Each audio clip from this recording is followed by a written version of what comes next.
The life cycle of a sunflower.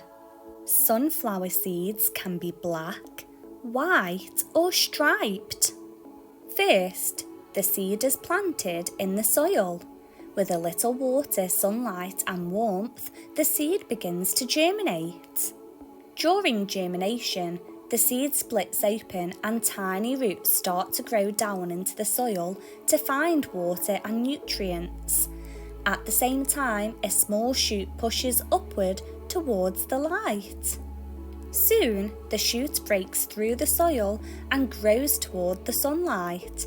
This young plant is called a seedling.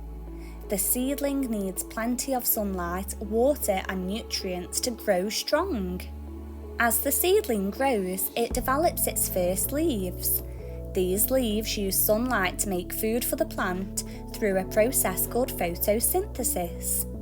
The plant keeps growing taller and taller, developing a strong stem and more leaves. It needs a sturdy stem to support the big flower that will come next. At the top of the plant, a flower bud begins to form. Inside this bud, the sunflower is getting ready to bloom. Finally, the bud opens and the sunflower blooms. Sunflowers have bright yellow petals and a large centre filled with tiny flowers called florets. This is the part that will produce seeds.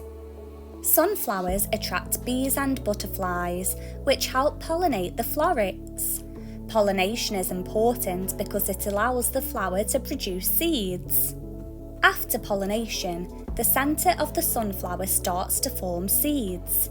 The petals begin to wilt, but the plant is still hard at work, creating new seeds. When the seeds are fully developed, they can be harvested and used to grow new sunflowers, and then the life cycle begins again. From a tiny seed to a towering sunflower, the life cycle of a sunflower is a fascinating journey. Next time you see a sunflower, you'll know all about the amazing process that brought it to life.